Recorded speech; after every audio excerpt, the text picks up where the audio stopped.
Congratulations, young man. You will finally reach success. Do you know the people that help you come up could possibly be your downfall? These people, they have no skills, no trades. Only thing they know is the streets. Would it be in your best interest to just leave the situation? Now, we seen what has happened recently with rappers coming up. So this is my question. Is it better when you gain success?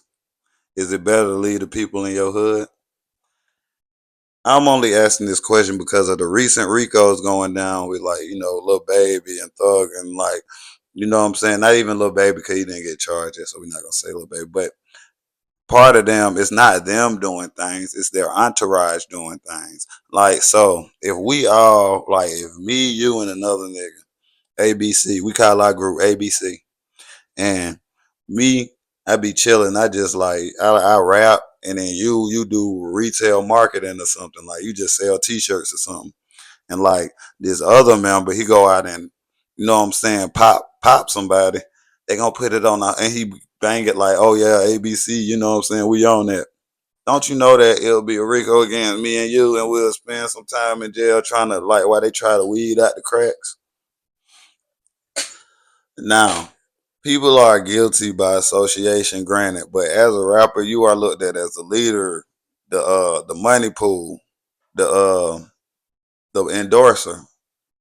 You're the one who helped them with their criminal activity. You help fund this organized crime ring that they got going on. Now, it's not nothing to be in a gang. Being a gang is not illegal, but doing illegal things with a gang is illegal. So you could go to jail for that. So I just want to understand this. Let's look at how Lil Baby, they say how they figured out Lil Baby had a Rico. You know what I'm saying? The Instagram page belonged to Keontae Sanders, also known as Midnight. Okay. And while looking at that page, we found some direct message communications, one of which showed a disappearing message between Mr. Sanders and somebody named Mr. Smith. Once I received his Instagram returns back, yes. Okay, and what did that message consist of? It was a photo that Mr. Smith had taken of himself, but had put the word J Shot across it and sent it in the disappearing message mode. And this is what's coming up now is already admitted evidence. Is this the message that was sent? It is. And so that was Martavius Smith sent that to Mr. Sanders? He did. All right, now, what was significant about that to you?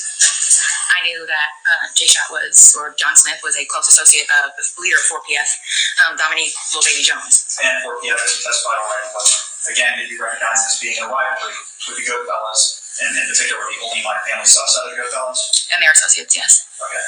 And how did you notice about John J. Shot Smith, who was a member of 4PF? He could be seen out there on his Instagram. He can be seen pictured with Mr. Jones. He frequents the area where the homicide occurred. You said what he said. They take pictures with Mr. Jones. They took pictures with Lil Baby. That's the only reason why we know you know him.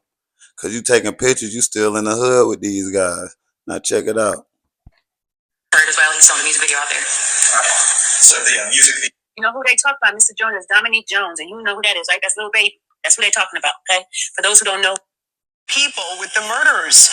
Fox 5's Tyler Fingert is live at Atlanta Police Headquarters to tell us what we're finding out. Tyler? Yeah, Courtney, good evening to you. Investigators say two 13-year-olds were innocent victims caught in a gang retaliation shooting while celebrating a birthday. The overall theme in this case is grown men playing gangster. Atlanta police say these are the innocent faces of gang violence in Atlanta. Two of them, 13-year-old boys Jacody Davis and Lamont Freeman, were killed. And 11-year-old Dontavius Davis was wounded last July in a shooting on Spark Street. APD says Freeman was killed on his 13th birthday. Lamont Freeman was allowed to be a 13-year-old for 27 minutes before gang violence ultimately took his life. During an afternoon news conference, investigators blamed the deadly shooting on a local rapper. They said the attack was in retaliation for the rapper entering a rival gang's territory to film a music video. In the subsequent days, we saw homicides and shootings, and ultimately, the deaths of 2 children as a result of his cowardly actions, and you know who you are. Authorities say a high-ranking member of the Goodfellas gang who was incarcerated orchestrated the attack using a smuggled cell phone. Following those instructions, the suspects opened fire at an apartment complex where the 3 young teens were gathered to celebrate Freeman's birthday. Police say they weren't the targets. These kids were innocent victims.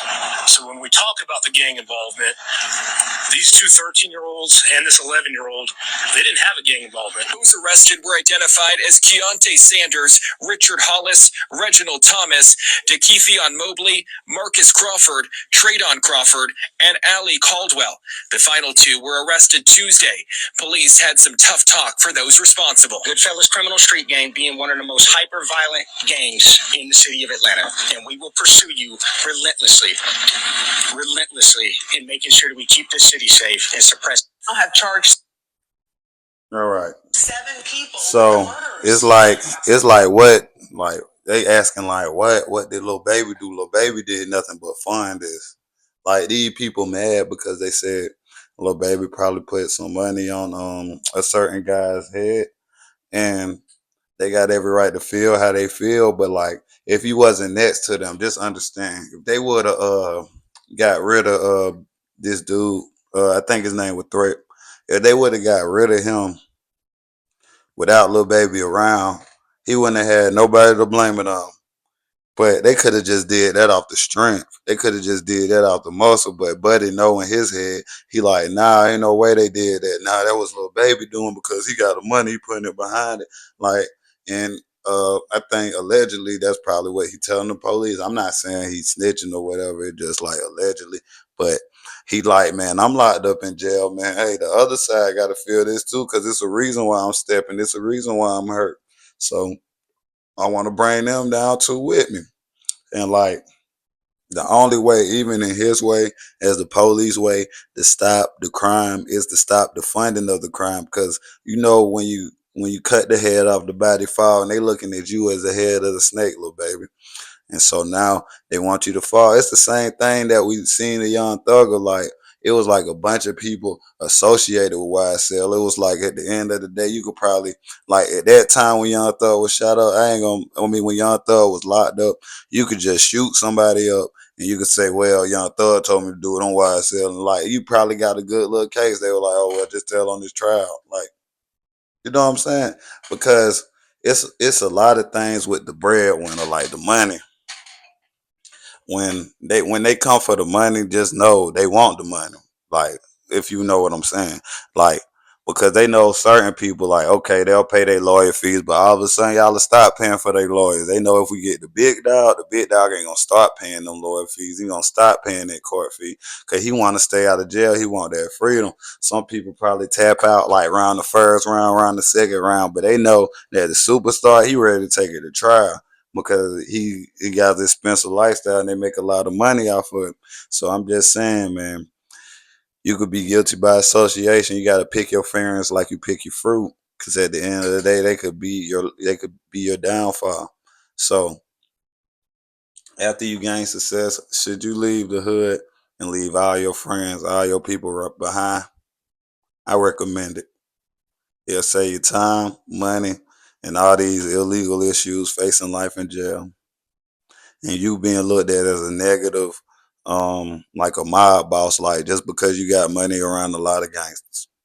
And you probably ain't tell them to do nothing. They just want to please you so bad that they'll just go do it. You probably ain't even putting no money up, man. So that's the end of it.